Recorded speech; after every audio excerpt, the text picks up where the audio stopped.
وكفى وسلام على عباده الذين اصطفى أشهد أن لا إله إلا الله وحده لا شريك له وأشهد أن محمدا عبده ورسوله.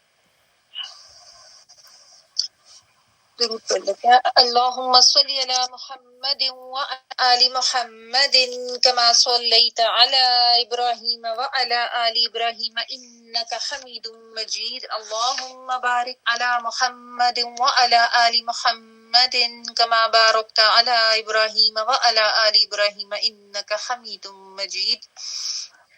اما بعد فاعوذ باللہ من الشیطان الرجیم بسم اللہ الرحمن الرحیم رب اشرح لی صدری ویسر لی امری واحلل عقدۃ من لسانی یفقہوا قولی. جی لاسٹ ویک ہم نے سریہ ذات السلاسل پڑھا تھا، جمادی الاخری سن 8 ہجری کا واقعہ تھا یہ، ٹھیک ہے، اور جنگ مؤتہ کے بعد کا یہ واقعہ تھا، اس کو ہم نے کافی ڈیٹیل سے دیکھ لیا تھا. آج جو ہمارا ٹاپک ہے وہ فتح مکہ کا جو واقعہ تھا اس سے ہے، غزوہ فتح مکہ.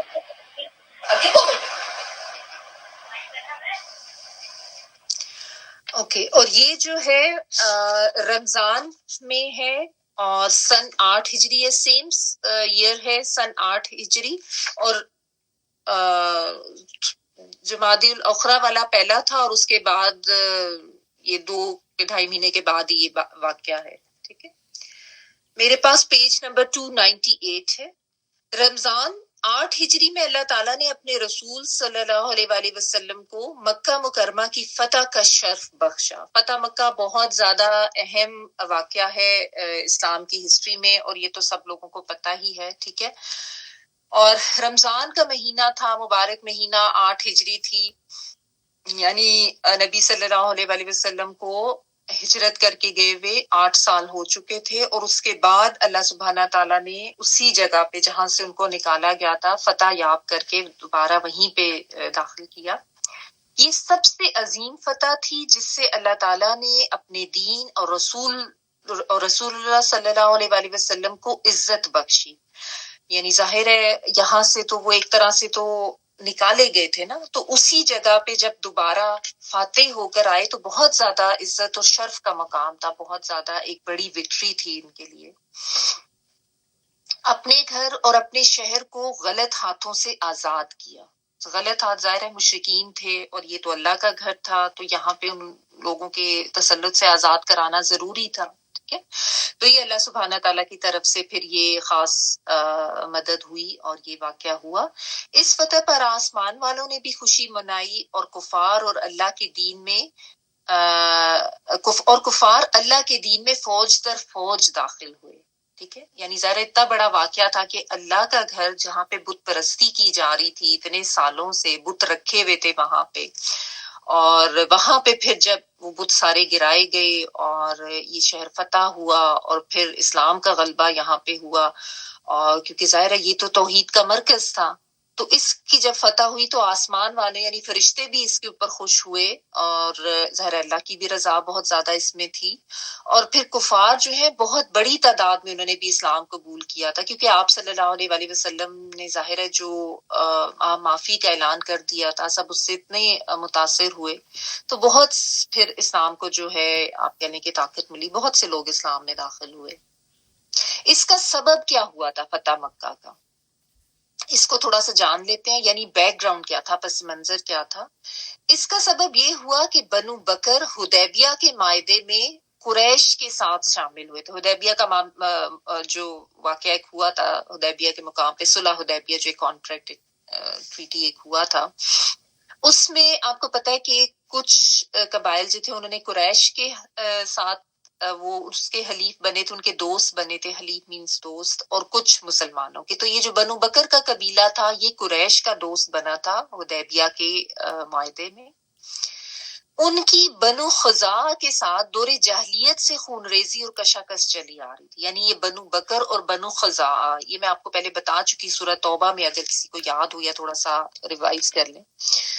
تو بنو خزاعہ جو ہے وہ ان کے ساتھ بنو بکر کی آپس میں پرانی دشمنی تھی، اور بنو خزاعہ جو ہے وہ صلح حدیبیہ میں مسلمانوں کے دوست قبیلہ بنا تھا، ان کا حلیف بنا تھا مسلمانوں کا، ٹھیک ہے. جس کی آگ اسلام کی آمد کے سبب وقتی طور پر بجھ گئی تھی. یعنی اسلام کے آنے کی وجہ سے پھر یہ صلح حدیبیہ ہوا تو وقتی طور پر تو انہوں نے تھوڑا سا اپنے آپ کو روکا. وہ جو ایک ان کی دشمنی کی آگ تھی وقتی طور پر تو بجھی.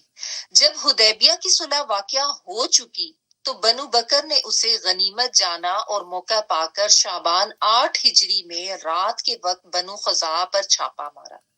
ٹھیک ہے، یعنی اسلام آ چکا تھا، کچھ تھم چکی تھی ان کی دشمنی. پھر اس کے بعد صلح حدیبیہ جب ہوا تو اس کے بعد اب بنو بکر نے کہا کہ یہ تو ایک پیس ٹریٹی ہو گیا، اب ہمیں اچھا موقع مل گیا ہے کہ اب ہم ان کے اوپر اٹیک کرتے ہیں. ٹھیک ہے، تو انہوں نے کیا کیا کہ شعبان کا رجب شعبان کا مہینہ، اور شعبان میں یہ ہوا تھا، پھر اس سے اگلے مہینے اسی کے جوابی کاروائی کے طور پر رمضان میں پھر فتح مکہ ہوا تھا. تو انہوں نے یہ کہا کہ ہمیں یہ بڑا اچھا موقع مل گیا ہے تو ہم بنو خزاعہ کے اوپر اٹیک کرتے ہیں. تو چنانچہ انہوں نے شعبان 8 ہجری میں رات کے وقت بنو خزاعہ پر چھاپا مارا. رائٹ، اس وقت بنو خزاعہ وتی نامی ایک چشمے پر تھے. بنو بکر نے ان کے 20 سے زیادہ آدمی قتل کیے اور انہیں مکہ تک دھکیل لائے، بلکہ مکہ کے اندر بھی ان سے لڑائی کی. قریش نے بھی پس پردہ ہتھیاروں اور آدمیوں سے ان کی مدد کی.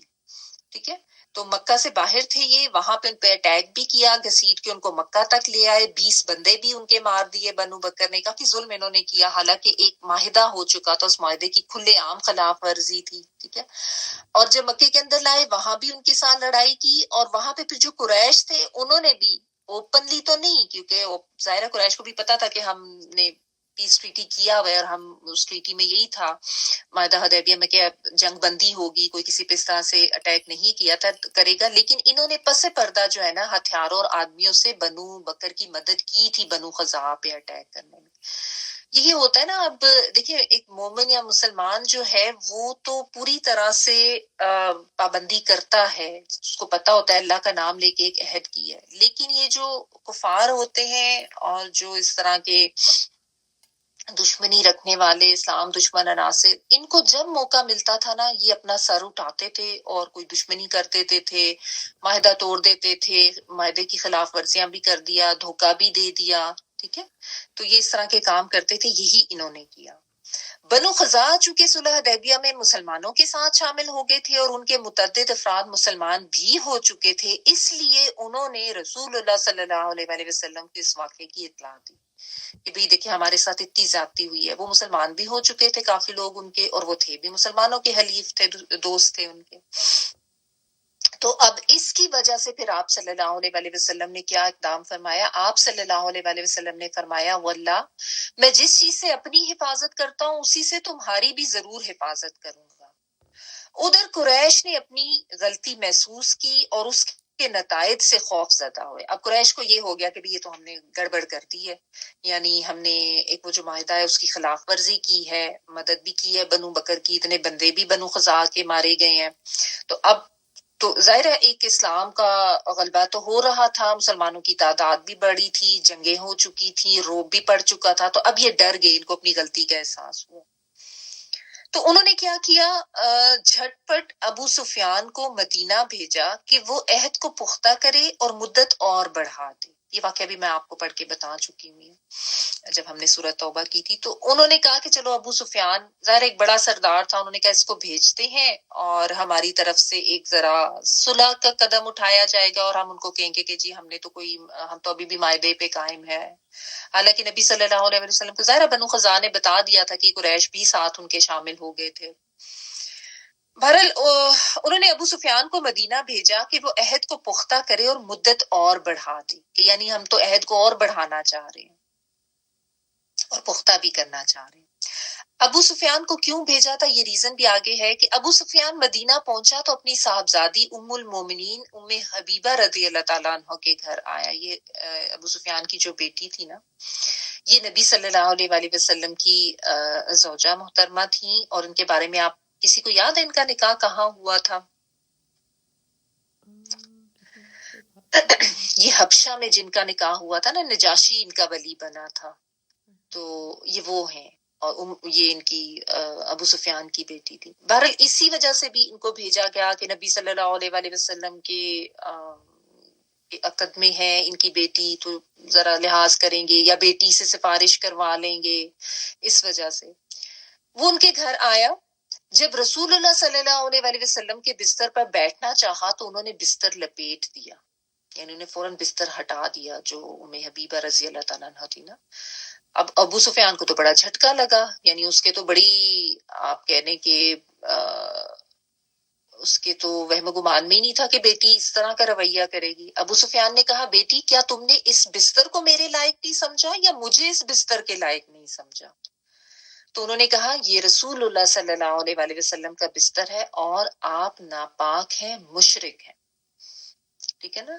تو یہ ہوتا ہے ایمان کہ جہاں پہ بات آئی ہے اللہ اور اس کے رسول صلی اللہ علیہ وسلم کی اور آگے چاہے باپ بھی مشرک ہے تو وہ اس بات کا دھیان رکھنی ہے کہ ناپاک ہوتے ہیں مشرکین تو اللہ کے رسول کے بستر پر وہ نہیں بیٹھ سکتے۔ انہوں نے کوئی ایسا نہیں ہے کہ انہوں نے کوئی بد تہذیبی کی یا کوئی بد اخلاقی کی، ظاہر باپ تھا اس کے ساتھ انہوں نے ویسے کوئی زبانی کلامی ایسی کوئی ہارڈ ٹاک نہیں انہوں نے کی، بستر البتہ انہوں نے ہٹا دیا اور ان کو ایک طرح کا یہ آئیڈیا دے دیا کہ بھئی آپ مشرک ہیں تو میں آپ کو یہ نہیں کرنے دے سکتی، ٹھیک ہے۔ اچھا ابو سفیان نے کہا واللہ میرے بعد تمہیں تو شر پہنچ گیا، جیسا ہم کہتے ہیں نا کہ تم تو بگڑ گئی ہو یا تم تو گمراہ ہو گئی ہو، یہ وہ والی بات، کیونکہ ابو سفیان تو ابھی تک مسلمان نہیں ہوا تھا۔ پھر وہ رسول اللہ صلی اللہ علیہ وسلم کے پاس آیا اور آپ صلی اللہ علیہ وسلم سے گفتگو کی۔ اس کا خیال تھا کہ میں بیٹی سے سفارش کراتا ہوں، لیکن بیٹی کی طرف سے اس طرح کا جب کولڈ شولڈر ملا تو اس نے کہا اچھا میں ڈائریکٹ ہی جا کے بات کرتا ہوں۔ آپ صلی اللہ علیہ وسلم نے کوئی جواب نہ دیا۔ پھر وہ ابو بکر رضی اللہ تعالیٰ عنہ کے پاس گیا کہ وہ جا کے رسول اللہ صلی اللہ علیہ وسلم سے بات کرے، انہوں نے کہا میں نہیں کر سکتا۔ اس کے بعد وہ حضرت عمر رضی اللہ تعالیٰ عنہ کے پاس آئے، انہوں نے بھی انکار کیا اور سخت بات کی۔ حضرت عمر فاروق تو ظاہر سخت مزاج تھے نا، انہوں نے تو سختی سے بات کی۔ اس کے بعد وہ حضرت علی رضی اللہ تعالیٰ عنہ کے پاس آیا، انہوں نے بھی معذرت کی اور انہوں نے یہ مشورہ دیا کہ وہ خود ہی لوگوں کے درمیان امان کا اعلان کرے اور واپس چلا جائے۔ حضرت علی نے ان کو یہ کہا کہ بات تو ہم نہیں کریں گے، ظاہر رسول اللہ صلی اللہ علیہ وسلم نے بات نہیں کی اللہ کی نبی نے، تو ہم کیسے جا کے تمہاری سفارش کریں؟ ان کی طرف سے اتنا غلط اقدام کیا گیا تھا۔ بہرحال انہوں نے کہا کہ تم خود ہی ایک اعلان کر دو جس کام کے لیے تم آئے ہو کہ بھی ہم اس ٹریٹی کو اور بڑھانا چاہ رہے ہیں اور پکا کرنا چاہ رہے ہیں۔ اس نے بہرحال یہی کیا، وہ خود ہی ایسے اعلان کر کے نا بیچ میں کھڑا ہو کے، اور بعد میں پھر اس میں یہ بھی آتا ہے کہ وہ خود ہی بتایا تھا ابو سفیان نے کہ میں بڑا پریشان بھی تھا کہ نہ کوئی مجھ سے بات کر رہا تھا، نہ کوئی مجھے کوئی جیسا ہوتا ہے نا کوئی اہمیت دینا، تو اس کا تو خیال تھا کہ میں جاؤں گا اور میری بیٹی ہیں اور ویسے بھی ظاہر ہے سردار ہوں تو میرے سے تو بڑی اچھی تو شاید آؤ بھگت ہوگی، لیکن ظاہر ہے وعدے کی خلاف ورزی کی تھی تو آپ صلی اللہ علیہ وسلم نے بھی بات نہیں کی، باقی لوگوں نے بھی نہیں کی، ٹھیک ہے۔ ادھر رسول اللہ صلی اللہ علیہ وسلم نے غزوے کی تیاری شروع کر دی، صحابہ کرام کو بھی اس کا حکم دیا اور مدینہ کے گرد و پیش جو اعراب تھے انہیں بھی تیاری کے لیے کہا، لیکن خبر چھپائے رکھی۔ یعنی آپ صلی اللہ علیہ وسلم نے چونکہ یہ طے کر لیا تھا نا، اسی لیے بات بھی نہیں کی تھی کہ اب ہم وہ تو ڈیسائیڈ کر چکے ہوئے تھے کہ اب ہم نے، اور ظاہر اللہ سبحانہ تعالیٰ کی طرف سے بھی ایک حکم تھا کہ اب یہ کرنا ہے، تو آپ نے غزوے کی تیاری تو کی لیکن علل اعلان نہیں، چھپ چھپا کے کی تاکہ ایک دم سے دشمن جو ہے الرٹ نہ ہو جائے، ٹھیک ہے۔ اور آپ صلی اللہ علیہ وسلم نے دعا بھی فرمائی کہ اللہ جاسوسوں اور خبروں کو قریش تک پہنچنے سے روک لے تاکہ ہم ان کے علاقے میں اچانک ان کے سروں پر پہنچ جائیں۔ آپ صلی اللہ علیہ وسلم کی دعا تھی، اللہ سبحانہ تعالیٰ نے یہ بھی قبول فرمائی کہ بیچ میں سے کوئی جو ہے وہ ایسے مخبری نہ کر دے، اور پھر ایک مخبری کی کوشش ہوئی بھی تھی، یہ بھی آپ کو میں نے واقعہ پڑھ کے بتایا ہوا ہے۔ مزید رازداری کے لیے آپ نے اوائل رمضان میں حضرت ابو قتادہ رضی اللہ تعالیٰ عنہ کو مدینہ سے 36 میل دور بطن اذن کی طرف روانہ کیا تاکہ سمجھنے والا یہ سمجھے کہ آپ تو اسی علاقے کا رخ کریں گے، ٹھیک ہے۔ یعنی آپ کہہ لیں کہ ایک جنگی اسٹریٹجی اس طرح کی اپنائی کہ ہم تو جیسے اس طرف پیش قدمی کر رہے ہیں، ایک آپ نے آپ کہہ لیں کہ ایک چھوٹا گروپ جو تھا وہ اس طرف کو بھیج دیا تاکہ ان کو لگے کہ ان کی تو ابھی توجہ اس طرف ہے، کیونکہ مکے والے ظاہر ہے کوئی کاروائی ایکسپیکٹ تو کر رہے تھے، بٹ ان کو یہی ایک آئیڈیا دینے کے لیے کہ نہیں ہمارا مکے کی طرف آنے کا کوئی ارادہ نہیں ہے، آپ صلی اللہ علیہ وسلم نے یہ اسٹریٹجی اپنائی۔ ادھر حضرت حاطب بن نبی بلتا رضی اللہ تعالیٰ عنہ، یہ وہ مخبری والا معاملہ ہے، انہوں نے قریش کو ایک رکا لکھ کر یہ اطلاع دے دی کہ رسول اللہ صلی اللہ علیہ وآلہ وسلم حملہ کرنے والے ہیں۔ ان کے بیوی بچے وہاں پہ تھے نا، تو ان کو یہ ہوا کہ یہ تو اللہ کے نبی ہیں اور اللہ نے تو ان کی مدد ہی کرنی ہے، تو ان کو یہ ہوا کہ کہیں یہ نہ ہو کہ میرے بیوی بچوں کو نقصان پہنچے، تو چلو میں قریش کو اطلاع دے دیتا ہوں تاکہ ان کی کوئی ہمدردی ہو جائے میرے خاندان والوں کی طرف۔ لیکن یہ بہت بڑی ظاہرہ ایک خطا تھی۔ انہوں نے یہ رکا لکھ کر ایک عورت کو دیا اور اسے قریش تک پہنچانے پر معاوضہ بھی رکھا کہ تم یہ میرا رکا پہنچا دو تو میں تمہیں رقم بھی دوں گا۔ رسول اللہ صلی اللہ علیہ وآلہ وسلم کے پاس آسمان سے خبر آ گئی اور آپ نے حضرت علی، حضرت مقداد، حضرت زبیر اور حضرت ابو مرثد غنوی رضی اللہ تعالیٰ عنہ کو یہ کہہ کر بھیجا کہ روزہ خاک جاؤ، وہاں ایک ہودج نشین عورت ہوگی۔ ہودج ہوتا تھا وہ جو اونٹوں کے اوپر وہ ایک ایسے بیٹھنے کے لیے ہوتا تھا نا، جس کے اندر عورتیں بیٹھتی تھیں، like a set sort of, اس کے اندر ایک عورت ہوگی جس کے پاس ایک رکا ہوگا، وہ اس سے لے لینا۔ اب یہ کیسے آپ صلی اللہ علیہ وآلہ وسلم کو پتا چلا؟ ظاہر ہے آپ صلی اللہ علیہ وآلہ وسلم کے لیے اللہ تعالیٰ کی طرف سے خاص وحی کر کے آپ کو یہ بتایا گیا تھا کہ یہ معاملہ ہو رہا ہے تو اس معاملے کو روکیں، اسی لیے آپ صلی اللہ علیہ وآلہ وسلم نے ایگزیکٹ لوکیشن بھی بتائی، یہ بھی بتایا کہ ایک عورت ہوگی اونٹ کے اوپر ہودج میں بیٹھی ہوگی، تو اس سے یہ لینا۔ انہوں نے وہ اسی جگہ پہ ایگزیکٹ جگہ پر پہنچتے ہیں اور انہوں نے جا کر جو ہے رقع طلب کیا، تو عورت نے کہا کہ میرے پاس تو کوئی رقع نہیں ہے۔ انہوں نے کہا کہ یا تو رقع نکالو، رقع مینس دیٹ لیٹر جو انہوں نے لکھ کے دیا تھا، ورنہ ہم تمہارے ساتھ سختی کریں گے۔ اچھا، اب اس میں یہ بھی آتا ہے کہ حضرت علی رضی اللہ تعالیٰ عنہ ساتھ ہے نا، تو انہوں نے کہا کہ اس چیز کو تو ہمیں سب سے زیادہ یقین ہے کہ تمہارے پاس رکا ہے۔ کیوں؟ کیونکہ ہمیں اللہ کے نبی نے بھیجا اور اللہ کے نبی کی خبر غلط نہیں ہو سکتی، تو اس چیز پہ کو تو ہم مان ہی نہیں سکتے کہ تمہارے پاس رکا نہیں ہے، رکا تو ہے تو نکالو، ورنہ پھر ہم کسی قسم کا بھی سختی کا معاملہ تمہارے ساتھ کریں گے۔ اور اس پر اس نے اپنے جوڑے سے رکا نکالا، یعنی اس نے نا اپنے بالوں کے اندر وہ ریپ کر کے رکھا ہوا تھا، تو بظاہر تلاشی لینے میں دیکھنے میں تو اس کے سامان میں یا اس کے پاس سے نہیں مل رہا تھا، لیکن ان کو اتنا یقین تھا۔ دیکھیں یہاں سے بھی پتہ چلتا ہے نا کہ نبی کی بات پر ایسا پختہ یقین تھا ان کو کہ ہو ہی نہیں سکتا کہ اللہ کے نبی ہیں اور ان کی بات غلط ہو جائے، اور اتنی دور انہوں نے ایگزیکٹ مقام اور لوکیشن بھی بتا کے بھیجی ہے۔ تو انہوں نے کہا باقی سب چیزیں تو ٹھیک ہوئی ہیں، وہ لوکیشن بھی ہے، اس میں تم ہو بھی، تو رکا بھی تمہارے پاس ہوگا تو نکالو۔ بہرحال اس نے اپنے جوڑے سے وہ رکا نکالا، یہ لوگ اسے لے کے نبی صلی اللہ علیہ وآلہ وسلم کے پاس آئے۔ آپ نے فرمایا حاطب یہ کیا معاملہ ہے؟ تو حاطب رضی اللہ تعالیٰ عنہ نے بہت معذرت کی کہ میں مکہ میں ان کے اہل و عیال اور بال بچے ہیں اور قریش میں ان کی کوئی قرابت داری نہیں ہے، یعنی ظاہر کوئی رشتہ داری ان کی ادھر ہے نہیں کہ اس کی وجہ سے وہ ان کے بال بچوں کی حفاظت کریں، کہ یعنی میں اپنے کسی قرابت دار کو تو نہیں کہہ سکا کہ میں کہ میرے بال بچوں کی حفاظت کرنا، کیونکہ کچھ لوگ ایسے ہوئے تھے نا جو خود ہجرت کر کے آ گئے تھے، خاندان والے ادھر ہی رہے تھے، اتنے وسائل نہیں تھے، نہیں آ سکتے تھے۔ تو انہوں نے کہا کہ میں صرف یہ چاہ رہا تھا کہ قریش جو ہے وہ میرے گھر والوں کے ساتھ کوئی احسان کر دیں، اور اس کے کہ میں ان کے اوپر کوئی احسان کروں اور اس کے بدلے وہ میرے اہل و عیال کی حفاظت کریں، یعنی ایک یہ بہت بڑا میری طرف سے ایک فیور ہوگا ان کو، کیونکہ انہوں نے سوچا کہ یہ تو اللہ کے نبی ہیں، ان کو تو مدد مل ہی جانی ہے، چاہے مخبری ہو بھی جائے تو فرق تو اتنا کوئی نہیں پڑنا، لیکن ظاہر ہے انسان تھے، شوہر تھے، باپ تھے، اپنے بچوں کا خیال اس وقت آ گیا ان کو، ورنہ انہوں نے یہ کام نہ اسلام سے مرتد ہونے کے سبب کیا ہے، نہ کفر سے راضی ہونے کے سبب، یعنی انہوں نے آپ صلی اللہ علیہ وسلم کو یہ بتایا کہ ایسا نہیں ہے خدا نخواستہ کہ میں کوئی مرتد ہو گیا ہوں اور یا میں کوئی کفر جو ہے اس کے حق میں ہوں یا ان سے راضی ہوں، یہ تو میں نے صرف بیوی بچوں کی محبت میں یہ کام کیا۔ اب ایسے میں حضرت عمر رضی اللہ تعالیٰ عنہ جو تھے وہ بہت زیادہ غصے میں آئے اور انہوں نے کہا اللہ کے رسول صلی اللہ علیہ وآلہ وسلم آپ مجھے چھوڑیے، میں اس کی گردن مار دوں۔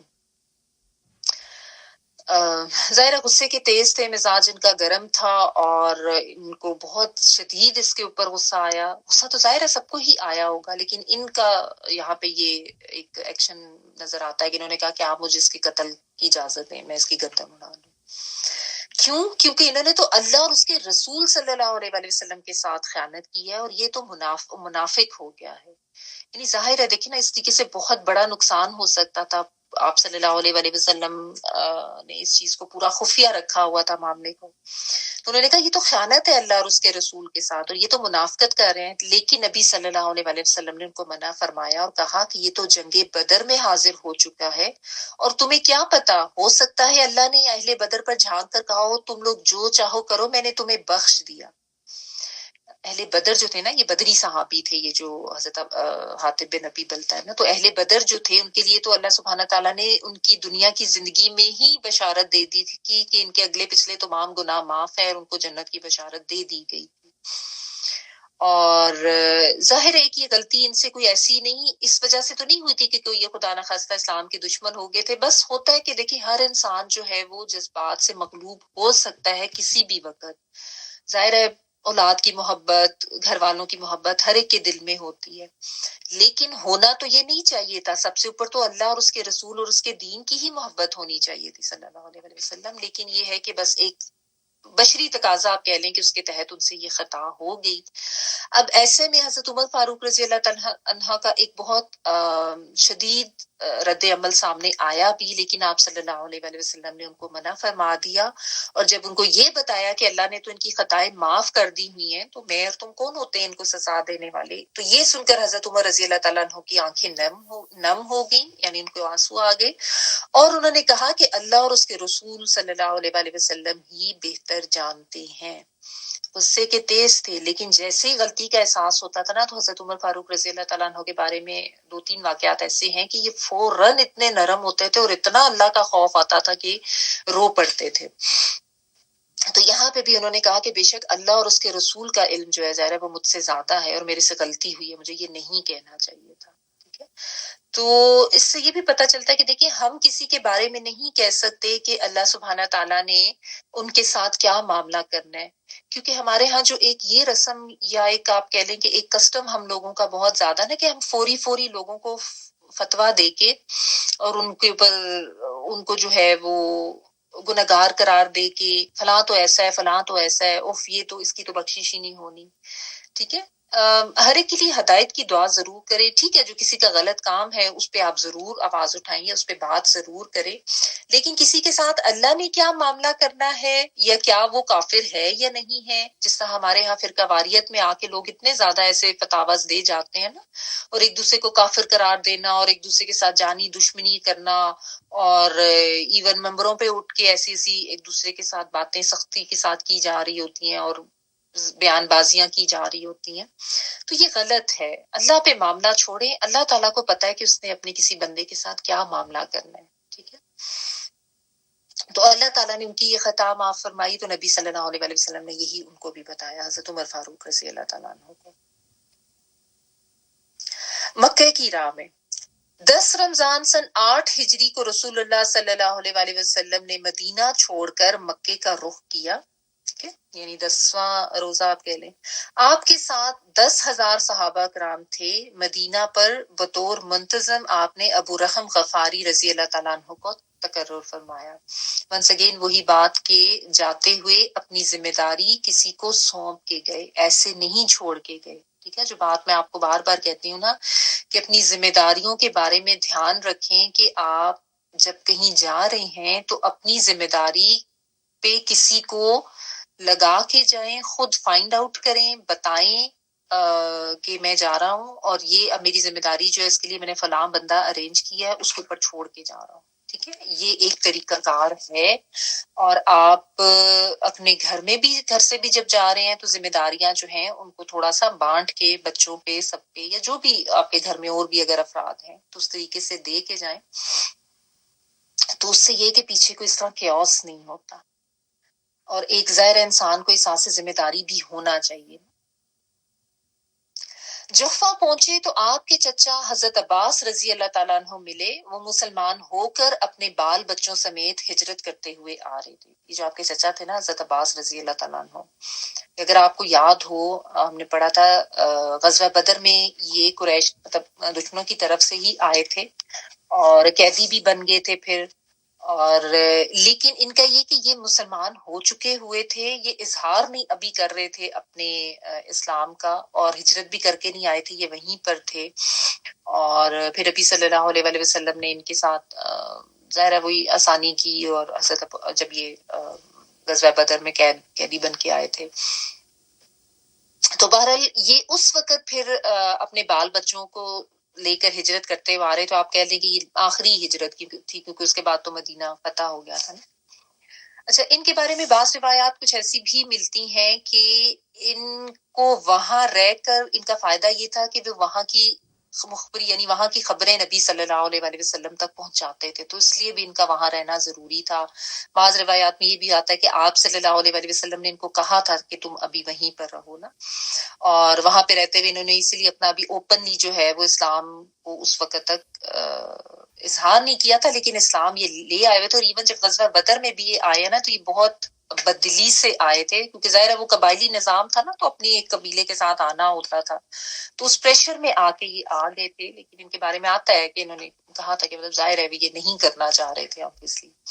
anyway، اب وہ میں آپ کے چچیرے بھائی ابو سفیان بن حارث اور پھپھی زاد بھائی عبداللہ بن ابو امیہ ملے. یہ دوسرا ابو سفیان ہے، یہ وہ والا نہیں ہے جو نبی صلی اللہ علیہ وسلم کے ساتھ جن کی بیٹی کا نکاح تھا، یعنی جن کا بھی آپ نے پڑھا کہ وہ آئے تھے معاہدہ کرنے کے لیے، یعنی ام حبیبہ رضی اللہ تعالیٰ عنہ کے فادر نہیں ہے یہ نبی صلی اللہ علیہ وسلم کے چچیرے بھائی یعنی کزن تھے ان کے.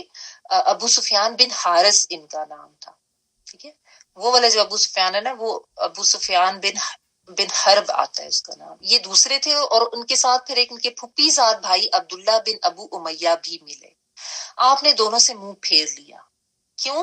کیونکہ یہ دونوں آپ صلی اللہ علیہ وآلہ وسلم کو سخت اذیت پہنچاتے تھے اور ہجو کرتے تھے. ہجو ہوتا تھا کہ وہ برے برے اشعار لکھ کے نا، جس میں برائی بیان کی جاتی تھی اور تحقیر کی جاتی تھی، اس طرح کا معاملہ کیا جاتا، تو اس سے ظاہر تکلیف ہوتی تھی، اور تو نبی صلی اللہ علیہ وسلم کو اذیت پہنچتی، تو آپ صلی اللہ علیہ وآلہ وسلم نے ان سے منہ پھیر لیا، کیونکہ دیکھیں اتنے کلوز رشتے دار تھے، کزن تھے، تو ان کی طرف سے ایسی تکلیف ہوتی تھی. لیکن یہاں پہ حضرت ام سلمہ رضی اللہ تعالیٰ عنہ نے عرض کیا کہ ایسا نہیں ہونا چاہیے کہ آپ کے چچا زاد اور پھپھی زاد بھائی ہی آپ کے یہاں سب سے بدبخت ہو جائیں. یہاں پہ نا اب آپ اگر یہ کردار دیکھیں حضرت ام سلمہ رضی اللہ تعالیٰ عنہ کا، ونس اگین کتنا زبردست کردار ہے. پہلے بھی ان کا ہم ایک کردار بڑا اچھا پڑھ چکے ہیں، اگر کسی کو یاد ہے تو مجھے بتائیں. میں تب بھی آپ کو بتایا تھا کہ بڑی زیرک خاتون تھی، بہت اچھے مشورے دیتی تھی نبی صلی اللہ علیہ وسلم کی ازواج میں سے حضرت ام سلمہ رضی اللہ تعالیٰ عنہ. جی وہ تھی جنہوں نے ان کو کہا تھا کہ وہ آپ احرام کھول دیں تو لوگ آپ کو یس فالو کریں گے. یس جزاک اللہ خیر. یس، ویری گڈ.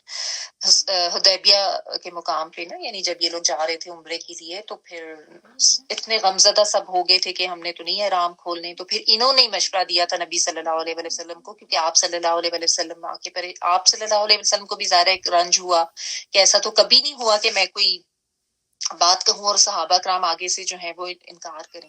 تو پھر انہوں نے تب بھی مشورہ دیا تھا کہ آپ اٹھ کے احرام کھول کے صلی اللہ علیہ وسلم، اور آپ قربانی وغیرہ کرتے ہیں تو پھر وہ آپ کو یقیناً فالو کریں گے. آپ صلی اللہ علیہ وسلم نے یہی کیا، اور پھر تمام صحابہ کرام نے بھی پھر فالو کیا تھا. تو یہاں پہ بھی دیکھیں ان کا کردار کتنا زبردست نظر آتا ہے نا، کہ انہوں نے نبی صلی اللہ علیہ وسلم کو کہا کہ یہ کیسے ہو سکتا ہے کہ آپ کے اتنے کلوز بلڈ ریلیٹیوز ہیں اور آپ کی طرف سے خیر سے یہ محروم ہو جائیں. بدبخت کا مطلب یہ ہوگا نا کہ مطلب سگا کزن ہے، اور اس کو اللہ کے رسول صلی اللہ علیہ وآلہ وسلم کی طرف سے اظہار خفگی ہو رہا ہے یا خیر نہیں مل رہی، اللہ کی رحمت سے دوری کی بات ہوئی نا.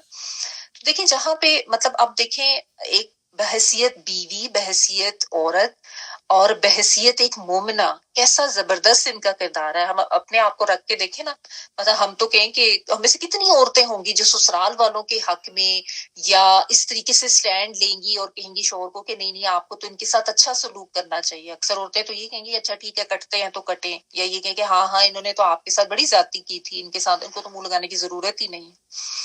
لیکن یہ کردار ایسا زبردست ہے نا ان کا. یہاں پہ ایک تو طریقہ یہ ہے کہ ہم اس کو آرام سے ایسے پڑھ کے گزر جائے کہ ام سلمہ نے ایسے کیا، لیکن تھوڑا سا اگر آپ غور کریں تو اتنا مطلب ایک حکمت ان کی بات میں اور اتنا ماشاءاللہ ان کا زبردست کردار کہ انہوں نے آگے آئی، انہوں نے اسٹیپ لیا کہ یہ نہیں ہونا چاہیے، یعنی یہاں پہ اگر ایسا ہو رہا ہے اور اس میں مجھے جو ہے اس چیز پہ ان کی سائیڈ لینی چاہیے، کیونکہ اب وہ ظاہر ہے وہ تو اپنی غلطی کا اقرار کر کے آ رہے تھے نا نبی صلی اللہ علیہ وسلم کے پاس.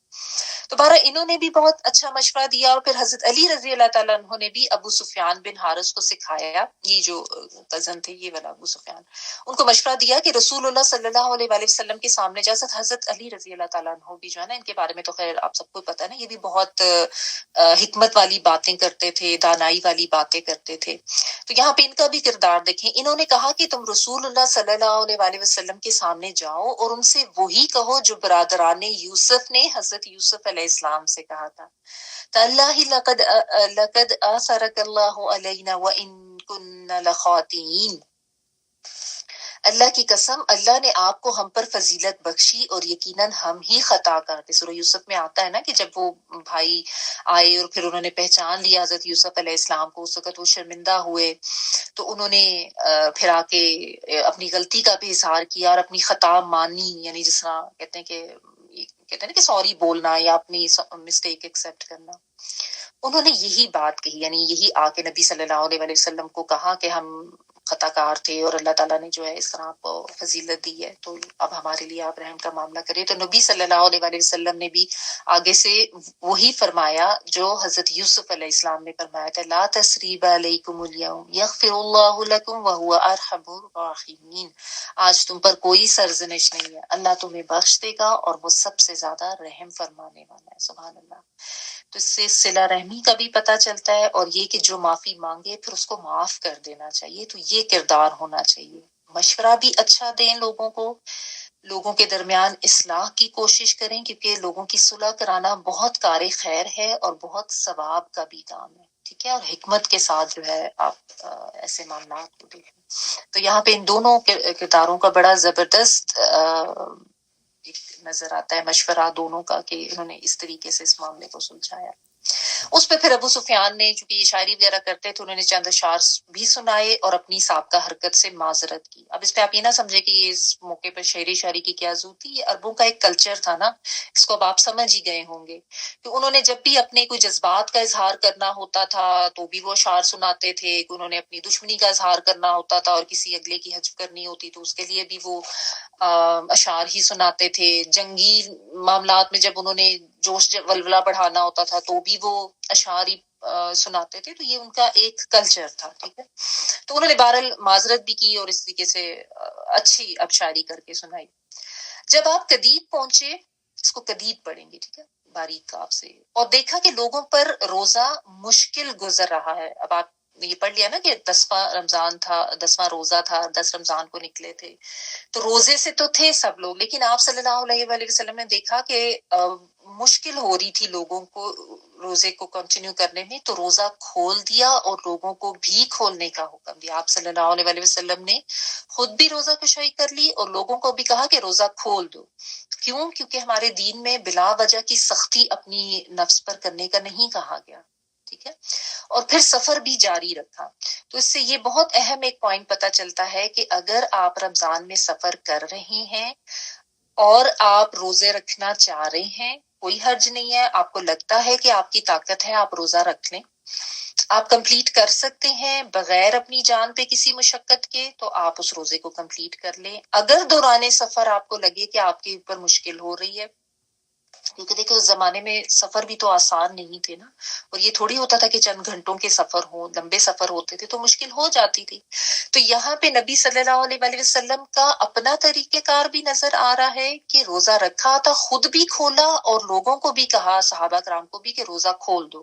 یعنی اللہ سبحانہ تعالیٰ کو کوئی یہ نہیں ہے ہم سے مطلوب کہ ہمارے اوپر ہم اپنے جانوں پر ایسی سختی کریں کہ جان کی مصیبت آ جائے یا بیمار پڑ جائیں. تو خود بھی انہوں نے روزہ کھول دیا اور لوگوں کو بھی کہا کہ تم اپنا روزہ جو ہے وہ افطار کر لو. ٹھیک ہے، اور اس میں کوئی گناہ نہیں ہے، اور بجائے اپنی جان کو مشکل میں ڈالنے کے جو اللہ نے آسانی رکھی اور اللہ کے نبی نے بتائی ہے وہی لینی چاہیے. ٹھیک ہے. بلکہ اگر خام خواہ انسان کہے کہ نہیں میں تو خواہ مر بھی جاؤں میں نے روزہ نہیں کھولنا، وہ غلط ہے اور یہ نبی صلی اللہ علیہ وآلہ وسلم کے اسوہ سے ثابت نہیں ہے. ٹھیک ہے، تو یہاں سے ایک یہ پوائنٹ پتہ چلتا ہے فقہ کا. پھر سفر جاری رکھا یہاں تک کہ عشاء کے وقت مر و زہران میں نزول فرمایا. آپ کے حکم سے لشکر نے الگ الگ آگ جلائی. یعنی جب اس جگہ پر پہنچے نا مکہ کے قریب، یوں آگ کے 10,000 الاؤ روشن کیے گئے. اب جسٹ امیجن کہ ایک بڑے سے میدان میں ایک پورا لشکر پہنچ گیا ہے اور ہر ایک نے جو ہے علیحدہ علیحدہ آگ جلائی تو 10,000 الاؤ روشن ہو گئے. اب سوچیں کہ کتنا زبردست سین ہوگا نا، رات کا سما ہے اور اتنی ایک دم اچانک سے پتہ چلے کہ جی وہاں پہ اتنے لوگ پہنچے ہوئے ہیں اور آگ جل پڑی. کیونکہ ظاہر زمانے میں لائٹس نہیں ہوتی تھی نا، تو یہی طریقہ ہوتا تھا جاننے کا کہ اچھا یہاں پہ کسی نے پڑاؤ ڈالا ہوا، اور تعداد ماشاءاللہ کافی زیادہ تھی. اور حضرت عمر رضی اللہ تعالیٰ عنہ کو پہرے پر مقرر فرمایا. ادھر ابو سفیان، اب یہ وہ والا ابو سفیان ہے، ابو سفیان بن حرب، خوف اور اندیشے کے عالم میں نکلا. اسے کچھ پتا نہ تھا. اس کے ساتھ حکیم بن حزام حضرت خدیجہ رضی اللہ تعالیٰ عنہ کے بھتیجے اور بدیل بن ورقہ بھی تھے. آگ دیکھی تو کہنے لگا آج جیسی آگ اور لشکر تو میں نے کبھی نہیں دیکھا. کہ اب ایک دم سے پتا چلا نا تو اب وہ پریشان بھی ہو گیا کہ یہ کیا ہوا، اور اس نے کہا کہ یہ تو میں نے دیکھا ہی نہیں ہے. جو دوسرا ہی جو بدیل بن ورقہ ان کو کہہ رہے ہیں، کیونکہ آپ صلی اللہ علیہ وسلم تو ہم نے پڑھا نا کہ بہت خاموشی سے نکلے تھے، اچانک پہنچ گئے وہاں پہ. ٹھیک ہے، اور رات کو پہنچ کے سب نے وہاں پہ اپنے اپنے شمع روشن کر دی تھی، تو پورا آپ سمجھ لیں کہ وہ صحرائی علاقہ روشن ہو گیا تھا. ابو سفیان نے کہا بدیل نے کہا کہ یہ تو خزاں ہے، یعنی بنو خزاع ہی ہیں، ہو سکتے ہیں وہی شاید ہم سے بدلہ لینے کے لیے آیا. تو ابو سفیان نے کہا کہ خزاں تو اس سے کہیں کم اور ذلیل ہے، کہ یہ ان کی آگ اور ان کا لشکر ہو. وہ تو اتنی تعداد میں نہیں ہو سکتے اور اتنا زبردست طریقے سے کسی کی آمد ہے، تو یہ بنو خزاع نہیں ہے. ایک ٹاپک اور پڑھ لیتے ہیں. ابو سفیان دربار نبوت میں. اس وقت حضرت عباس رضی اللہ عنہ نبی صلی اللہ علیہ وآلہ وسلم کے خچر پر چکر لگا رہے تھے. نبی صلی اللہ علیہ وآلہ وسلم کے خچر پر چکر لگا رہے تھے. آواز سنی تو پہچان گئے اور کہا ابو حنزلہ. اس نے کہا ابو الفضل، کنیت سے بلاتے تھے. کہا ہاں. اس نے کہا کیا بات ہے، میرے ماں باپ تجھ پر قربان. تو حضرت عباس رضی اللہ تعالیٰ عنہ نے کہا یہ رسول اللہ صلی اللہ علیہ وآلہ وسلم ہیں اس پورے لشکر سمیت. ہائے قریش کی تباہی واللہ. تو اب انہوں نے کہا کہ بس اب قریش کی تباہی ہو گئی ہے، یہ تو نبی صلی اللہ علیہ وآلہ وسلم محمد ہیں جو اپنے پورے لاؤ لشکر کے ساتھ آ گئے. اس نے کہا اب کیا ترکیب ہے، میرے ماں باپ تجھ پہ قربان. یہ ان کا ایک کلچرل وے تھا، وے آف ٹاکنگ. حضرت عباس رضی اللہ تعالیٰ عنہ نے کہا اگر وہ تمہیں پا گئے تو تمہاری گردن مار دیں گے، لہٰذا اس خچر پر بیٹھ جاؤ، میں تمہیں رسول اللہ صلی اللہ علیہ وآلہ وسلم کے پاس لے چلتا ہوں. یعنی حضرت عباس نے ان کو پناہ اپنی امان میں لے لیا. چنانچہ وہ بیٹھ گئے، پیچھے بیٹھ گئے. جب عمر بن خطاب رضی اللہ تعالیٰ عنہ کے پاس سے گزرے، انہوں نے دیکھا تو کہا ابو سفیان، اللہ کا دشمن، اللہ کی تعریف کہ اس نے بغیر کسی عہد و پیمان کے ہی تجھے ہمارے قابو میں دے دیا. یعنی انہوں نے سمجھا کہ بس یہ تو اب ہمارے قبضے میں آ گیا ہے، کیونکہ ابو سفیان ظاہر ہے اس نے کافی دشمنی بھی دکھائی تھی، بعد میں تو مسلمان ہو گئے تھے. تو انہوں نے حضرت عمر فاروق نے کہا کہ واہ تم تو اب ہمارے ہاتھوں، اللہ نے خود ہی تمہیں ہمارے ہاتھ میں دے دیا ہے، مطلب وہی کہ ہم تمہاری گردن اڑا دیں. اس کے بعد انہوں نے رسول اللہ صلی اللہ علیہ وآلہ وسلم کی طرف دوڑ لگائی. ادھر حضرت عباس رضی اللہ تعالیٰ نے خچر کو ایڑ مار دی. چنانچہ وہ رسول اللہ صلی اللہ علیہ وآلہ وسلم کے پاس پہلے پہنچ گئے. یعنی حضرت عباس ظاہر ہے سواری پر تھے، وہ جلدی پہنچ گئے ابو سفیان کو لے کے. حضرت عمر فاروق دوڑے کہ میں نبی صلی اللہ علیہ وآلہ وسلم کو جا کے بتاؤں کہ ابو سفیان ہمارے قبضے میں آ گیا، لیکن یہ پہلے پہنچ گئے جو حضرت عباس تھے. پھر حضرت عمر رضی اللہ تعالیٰ عنہ داخل ہوئے. انہوں نے پہنچتے ہی آپ سے ابو سفیان کی گردن مارنے کی اجازت چاہی. تیار بیٹھے ہوتے. بہرحال انہوں نے پہنچتے ہی کہا، بس ایک جذبہ اور جوش ہوتا تھا نا، مطلب، اور ہر ایک دیکھیں انسان کا مزاج مختلف ہوتا ہے نا، تو ہر انسان اپنے مزاج کے مطابق ہی اس کا ریئیکشن ہوتا ہے. تو حضرت عمر فاروق رضی اللہ تعالیٰ عنہ کی جو پرسنالٹی اور ان کی جب آپ پڑھے نا لائف ہسٹری، تو اس میں اس طرح کے واقعات ملتے ہیں. پر انہوں نے فوراً ہی کہا کہ مجھے اجازت دے میں اس کی گردن ماروں. حضرت عباس رضی اللہ تعالیٰ عنہ نے کہا کہ نہیں، میں نے اسے پناہ دے دی ہے. اور رسول اللہ صلی اللہ علیہ وآلہ وسلم کا سر مبارک پکڑ لیا اور کہا کہ آج میرے سوا آپ سے کوئی سرگوشی نہیں کرے گا. یعنی آپ میری بات سنیں. حضرت عمر رضی اللہ تعالیٰ عنہ نے بار بار اجازت چاہی کہ مجھے اجازت دیں کہ میں اس کی گردن اڑاؤں، لیکن رسول اللہ صلی اللہ علیہ وآلہ وسلم خاموش رہے، کیونکہ اللہ کا حکم آنا تھا نا. ظاہر اللہ تعالیٰ کو معلوم تھا کہ انہوں نے اسلام قبول کر لینا ہے. تو رسول اللہ صلی اللہ علیہ وآلہ وسلم خاموش رہے. پھر حضرت عباس رضی اللہ تعالیٰ عنہ سے کہا اسے اپنے ڈیرے پر لے جو صبح میرے پاس لے آنا. آپ صلی اللہ علیہ وآلہ وسلم نے فوری فیصلہ نہیں کیا. پھر جب صبح خدمت نبوی میں حاضر کیا تو آپ صلی اللہ علیہ وآلہ وسلم نے فرمایا ابو سفیان تم پر افسوس، کیا اب بھی تمہارے لیے وقت نہیں آیا کہ تم یہ جان لو کہ اللہ کے سوا کوئی معبود نہیں ہے؟ ابو سفیان نے کہا میرے ماں باپ آپ پر فدا. آپ صلی اللہ علیہ وسلم آپ کتنے بردبار ہیں، کتنے کریم اور کتنے خواہش پرور ہیں. یعنی آپ کتنے زیادہ رحم کرنے والے بھی ہیں اور کتنے زیادہ برداشت اور صبر کرنے والے بھی ہیں. اگر اللہ کے ساتھ کوئی اور الہ ہوتا تو اب تک میرے کچھ تو کام آیا ہوتا. یعنی اب اس کو اچھی طرح سے سمجھ آ گئی تھی کہ اتنے عرصے سے میں جن بتوں کے لیے اور جس دین کے اوپر میں لڑتا آ رہا ہوں میری تو کوئی مدد نہیں ہوئی، اور مدد تو ساری ان کے ساتھ ہی ہے. اللہ کا تو مانتے تھے نا یہ قریش جو ہے، ایسی بات نہیں تھی کہ مانتے نہیں تھے، یا جتنے بھی مکہ کے مشرکین تھے اللہ کو مانتے تھے. ساتھ بہت سارے بت بنا لیے ہوئے تھے. ان کو سمجھ آ گئی کہ اللہ کے سوا کوئی طاقت نہیں ہے، ورنہ کوئی تو میری کام آتا نا. تو یہ مان گئے. تو آپ صلی اللہ علیہ وآلہ وسلم نے فرمایا ابو سفیان تم پر افسوس، کیا اب بھی وقت نہیں آیا کہ تم جان سکو کہ میں اللہ کا رسول ہوں صلی اللہ علیہ وسلم. ابو سفیان نے کہا ہاں اس بات کے متعلق تو اب بھی دل میں کچھ نہ کچھ کھٹک ہے. یعنی انہیں بالکل آنیسٹلی جو ان کے دل میں تھا نا انہیں بتا دیا کہ اس پہ مجھے ابھی بھی تھوڑا سا تردد ہے. اس پر پھر حضرت عباس رضی اللہ تعالیٰ عنہ نے کہا، یعنی انہوں نے انٹرپٹ کیا اور کہا کہ اس سے پہلے کہ تمہاری گردن ماری جائے اسلام لاؤ. یعنی جب آپ مان چکے ہو تو پھر اسلام قبول کرنے میں تم دیر نہ کرو. چنانچہ ابو سفیان مسلمان ہو گیا اور حق کی شہادت دے دی. حضرت عباس رضی اللہ تعالیٰ عنہ نے کہا اے اللہ کے رسول صلی اللہ علیہ وسلم. اب حضرت عباس جو ہے نا انہوں نے تھوڑی سی یہ اپنی ایک رائے دی کہ ابو سفیان جو ہے اعزاز پسند ہے، اسے کوئی اعزاز دے دے.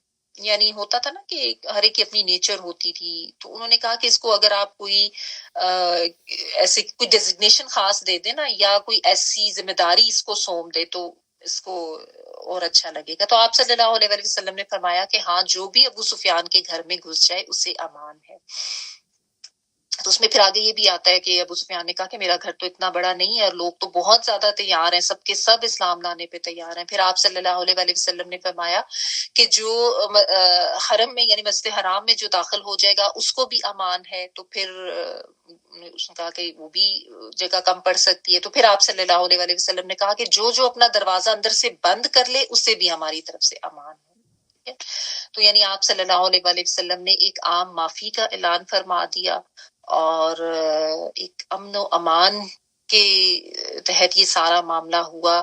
اگرچہ غزوہ فتح مکہ اس کو کہتے ہیں، غزوہ کیونکہ ظاہر آپ صلی اللہ علیہ وسلم شامل تھے اور ایک لاؤ لشکر لے کر آئے تھے اور چڑھائی کرنے کے ہی اندیے سے آئے تھے. لیکن اللہ سبحانہ تعالیٰ کی طرف سے معاملہ اتنا پرسکون طریقے سے ہوا کیونکہ یہ اللہ کا گھر ہے اور یہاں پہ جو ہے بغیر کسی لڑائی جھگڑے اور بغیر کسی خون ریزی کے اللہ سبحانہ تعالیٰ نے اتنی بڑی فتح جو ہے وہ آپ صلی اللہ علیہ وسلم کو دی اور اسلام کو دی.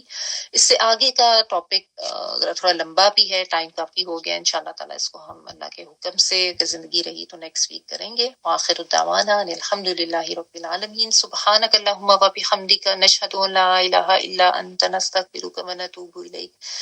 سبحان ربک رب العزت عما یصفون وسلام علی المرسلین والحمد للہ رب العالمین. بارک اللہ لی و لکم فی القرآن العظیم ونفعنی و ایاکم بالآیات و ذکر الحکیم. دعا کر لیجیے.